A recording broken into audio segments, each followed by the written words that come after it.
Is First Alert weather. And for, I suppose, many of us, we have a lot of rain on the way. Sure looks that way. This is going to be more of a widespread curtain as opposed to just hit and miss stuff. It starts off that way, but it'll fill in pretty rapidly, and that's why the team has decided to go for an impact day. I think we did that last week to give you that first alert.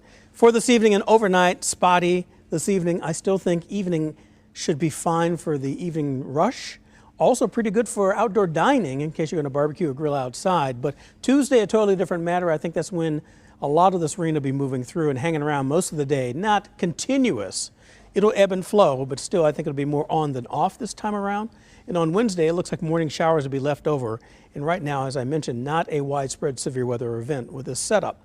Right now, 67 degrees, cooler than it should be. Clouds are thickening up. Humidity is still pretty low. An east wind at 10 with a gust to 22 miles an hour. Air quality looking pretty good. That's a good sign. Here's a look at First Alert clouds and radar.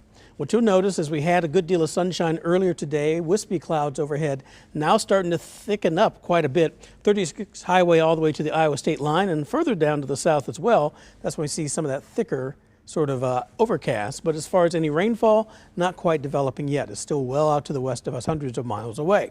Temperatures, 66 in Liberty, 69 in Lawrence. Because of that little bit of sunshine that tried to pop through near 70 there. 66 in Garnett, Odessa, 67 degrees. As I mentioned, I don't think you need the umbrella this evening, but it'll be spotty, so only about a 20% risk. Most areas remaining dry. Only goes to about a 30% chance by 10, also by 11 o'clock there. After midnight, though, that's when I think those numbers will ramp up quite a bit. That's why some areas could see anywhere from 1 inch to 2 inches of more widespread rain. Isolated areas even higher than that, 2 to 3 inches. Good time to download the KMBC 9 app just to make sure if any sort of flood advisories get issued. High temperatures tomorrow are going to be kept down mainly because the lows start at about 52 degrees with that rain at times and the east wind at 8 to 18 miles an hour. Here it is on First Alert Future Scan, picking it up at the present time. Clouds are thickening. Rain chances starting to become more numerous. 36 highway and north. This is along right after the game on KMBC. And then we look for more rain showers to move across eastern Kansas into western Missouri. Morning drive looks like it could be a soggy one.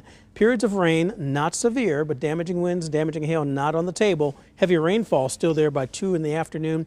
Not giving up at all, even after, say, the evening drive. So off and on rain showers for sure, which is why I think it warrants being an impact day, which is that yellow triangle that you see tomorrow. Wednesday, though, it dries out, 53 to 63 degrees on Wednesday. Thursday, 72.